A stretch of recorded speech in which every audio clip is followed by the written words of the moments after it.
In 2023, the average South Korean worker put in 1,872 hours on the job over the course of a single year. That places South Korea among the very longest working populations in the entire OECD, the club of wealthy developed nations. To put that in perspective, the average German worker logged roughly 1,340 hours that same year. That is more than 500 hours less, the equivalent of over 12 full working weeks. So the question is not simply that Koreans work hard.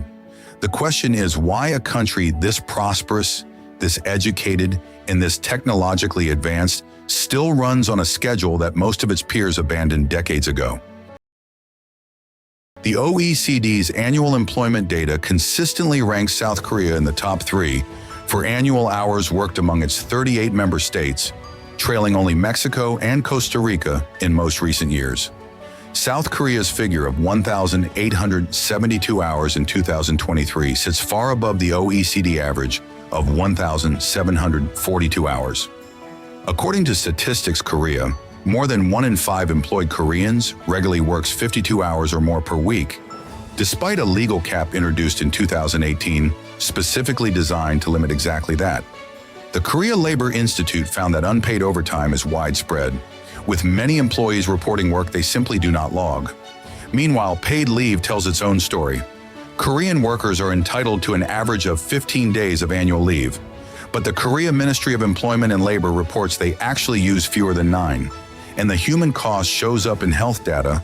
South Korea's rate of death from overwork, known domestically as Gwarosa, is tracked by the Korea Workers' Compensation and Welfare Service, which recognized over 350 such cases in 2022 alone.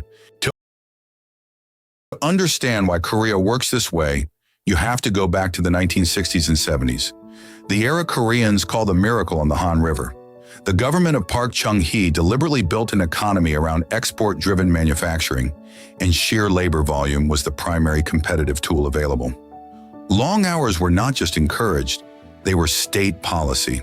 That culture calcified inside the large family-owned conglomerates known as chaebol, companies like Samsung, Hyundai, and LG, which came to dominate the economy and set the norms everyone else followed.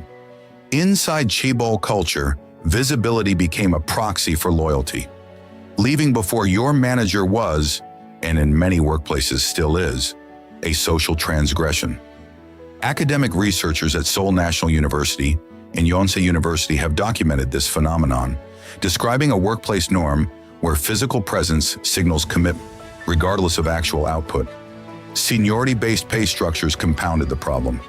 Because raises and promotions track tenure rather than performance, employers have little incentive to reward efficiency, and employees have little reason to finish quickly. The result is a system that was rational in 1970, but has become structurally self-reinforcing decades later. The costs of this system are becoming impossible to ignore. South Korea's total fertility rate fell to 0.72 in 2023, the lowest ever recorded for any country in the world, according to Statistics Korea. Researchers at the Korea Development Institute have directly linked extreme working hours to young Koreans' decisions to delay or abandon marriage and parenthood. Productivity per hour worked is another uncomfortable number. Despite all those hours, the OECD finds that South Korea's GDP per hour worked sits well below the OECD average, meaning the country is buying output with time rather than efficiency. The 2018 reform limiting weekly hours to 52 was a genuine legislative shift, but enforcement has been uneven. The Ministry of Employment and Labor acknowledges that small and medium enterprises lobbied for and received delayed implementation. And in 2023, the Yoon administration proposed allowing up to 69 hours per week under certain conditions, triggering the most visible public backlash on labor policy in years, particularly among workers in their 20s and 30s. Korea's overwork story is not unique to Korea. It is a compressed and visible version of a pattern that every industrializing economy has navigated. The specific Korean lesson is how cultural norms, once baked into corporate hierarchy and wage structures, can outlast the economic conditions that created them by generations. Other nations face versions of this. Japan's Karoshi crisis, China's 996 debate, and the always-on expectations spreading through knowledge economy jobs in the United States and United Kingdom. What Korea shows is that legislation alone is insufficient. The 52-hour cap exists on paper, but the social architecture of the workplace, who leaves first, who gets promoted, who is seen as committed, changes far more slowly than any law. The countries watching Korea are really watching a stress test of whether prosperity alone is enough to break a culture of overwork, or whether it takes something more deliberate, more structural, and perhaps more painful.